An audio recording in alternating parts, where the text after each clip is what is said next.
Activity को layout के साथ जोड़ता है। व्यू में लेआउट की आईडी पास की गई है r.layout.activity_main। व्यू की आईडी से एक्टिविटी को पता चलता है कि उसे कौन सा लेआउट मैनेज करना है। तो समराइज करते हैं इसको। एक्टिविटी के क्रिएशन पर ऑन क्रिएट कॉल होता है जिसमें इनिशियल सेटअप किया जाता है। सेट कंटेंट व्यू मेथड को कॉल करके एक्टिविटी का लेआउट सेट किया जाता है। ये पिक्चर समराइज करती है जो भी अभी मैंने बोला। ये 3 इंपॉर्टेंट चीज़ें हैं जो हमने कोड के थ्रू देखी। On create, set content view, r.layout.id।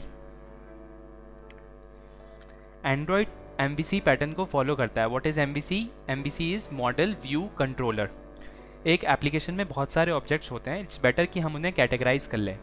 Model objects वो ऑब्जेक्ट्स होते हैं जो आपके बिजनेस को रिप्रेजेंट करते हैं, जिनमें बिजनेस लॉजिक होता है। फॉर एग्जांपल एक ई-कॉमर्स एप्लीकेशन में प्रोडक्ट, ऑर्डर, कस्टमर, ये सब मॉडल ऑब्जेक्ट्स हैं। व्यू ऑब्जेक्ट्स वो ऑब्जेक्ट्स होते हैं जो UI डिफाइन करते हैं, एंड ये ऑब्जेक्ट्स यूजर इंटरेक्शन पर रिस्पॉन्स प्रोवाइड करते हैं। Now what is controller?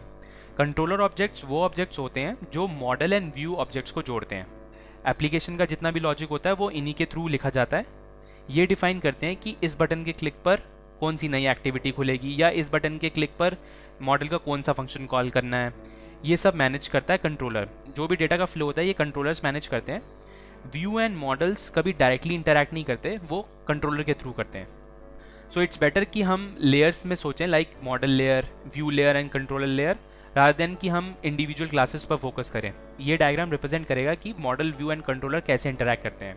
तो यूज़र आया, यूज़र ने व्यू के साथ इंटरैक्शन किया, व्यू ने कंट्रोलर का फंक्शन कॉल किया, कंट्रोलर ने बिहाइंड द सीन्स मॉडल को कॉल किया, मॉडल में कुछ चेंजेस हुए, उसके बाद जो डेटा आया वो कंट्रोलर के थ्रू व्यू के पास गया, एंड व्यू ने अपडेटेड व्यू यूज़र को शो कर दिया। तो ये MVC पैटर्न है जो एंड्रॉयड फॉलो करता है। अगर अब हम देखें तो एक्टिविटी जो है वो एक कंट्रोलर है, एंड व्यू जो है वो एक लेआउट फाइल है। सो ये जो हमारा व्यू है ये हमारा MVC का V है। जो हमारी एक्टिविटी वो एज ए कंट्रोलर बिहेव करती है। अगर हमने कोई नई क्लासेस बनाई होती जो हमारे डोमेन को रिप्रेजेंट कर रही होती या हमारे बिजनेस को रिप्रेजेंट कर रही होती तो वो मॉडल ऑब्जेक्ट्स होती। सो इस तरीके से एंड्रॉयड जो है वो MVC पैटर्न को फॉलो करता है। मोर इन्फॉर्मेशन के लिए हमारी साइट को विजिट करें cheezycode.com। उसके अंदर ये एक आर्टिकल है जो बताएगा कि what is activity and what is layout. Thanks for watching and subscribe to our channel.